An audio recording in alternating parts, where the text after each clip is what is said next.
Olá pessoal, continuando com o nosso projeto Logos, leitura global da Sagrada Escritura. Chegamos hoje ao segundo livro dos Macabeus. Vejamos o nosso gráfico. O segundo livro dos Macabeus possui 15 capítulos e nós teremos exatamente 4 dias para a leitura de todo o livro.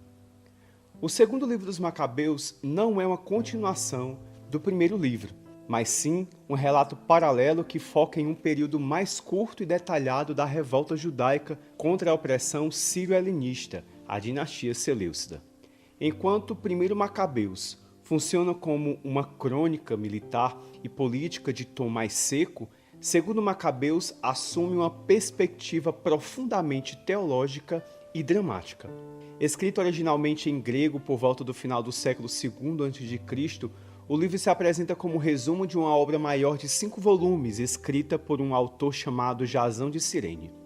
O livro abrange os acontecimentos que vão desde o final do reinado de Seleuco IV até a vitória de Judas Macabeu sobre o general Nicanor, aproximadamente de 180 a 161 a.C.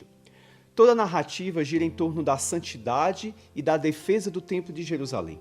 O livro abre com 2 cartas enviadas pelos judeus da Judéia aos judeus que viviam no Egito.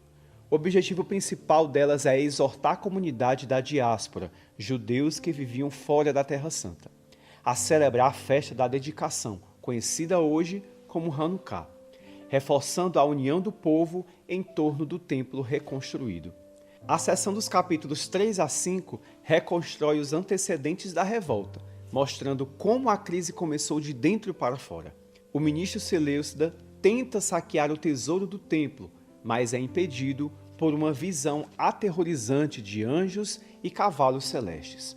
Judeus ricos e ambiciosos, como Jasão e Menelau, compram o cargo de sumo sacerdote do rei Antíoco IV Epífanes.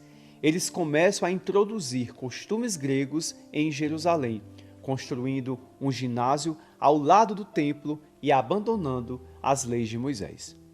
Diferente de outros livros históricos, segundo Macabeus introduz de forma muito explícita a ideia de que o sofrimento dos justos tem um valor vicário e expiatório.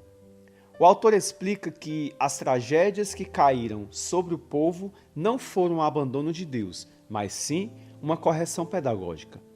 Os capítulos 6 e 7 trazem os relatos dramáticos do idoso Eleazar e dos 7 irmãos martirizados com sua mãe, que preferiram a tortura à apostasia.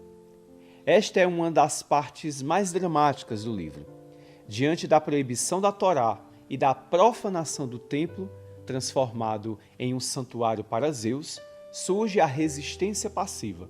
Um velho escriba chamado Eleazar, de 90 anos, prefere morrer torturado a fingir que comeu carne de porco proibida. No capítulo 7, temos um relato comovente, onde uma mãe assiste à tortura e execução de seus 7 filhos, um a um, encorajando-os a permanecerem fiéis a Deus. É aqui que se solidifica fortemente na Bíblia a doutrina da ressurreição dos mortos e da vida eterna. Nos capítulos 8 a 15, a resistência deixa de ser passiva e se torna militar. O foco muda inteiramente para a liderança de Judas Macabeu. Após vitórias militares impressionantes contra generais seleucidas, Judas recupera o templo, destrói os altares pagãos e institui a festa de Hanukkah. O opressor morre de uma doença terrível e dolorosa, interpretada pelo autor como o julgamento divino por sua arrogância. O livro culmina na espetacular derrota do general Nicanor, que havia ameaçado destruir o templo. Judas decepa a cabeça e a mão direita de Nicanor, que ele havia estendido contra o santuário, e pendura na fortaleza de Jerusalém, instituindo mais um dia de festa. O autor não quer apenas registrar fatos, ele deseja emocionar o leitor.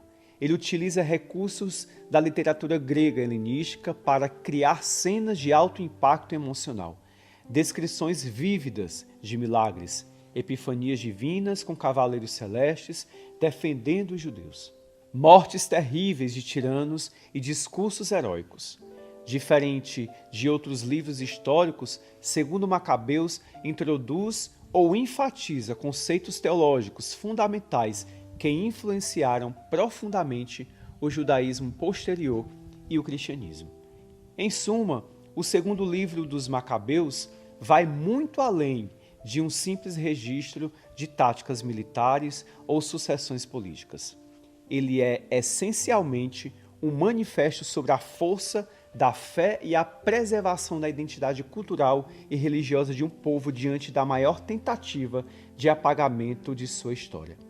Ao colocar o templo como o coração da nação e o martírio como a prova máxima de fidelidade a Deus, a obra legou para a posteridade conceitos teológicos profundos, como a esperança na ressurreição e o valor da oração pelos que já se foram, que ecoam até os dias de hoje.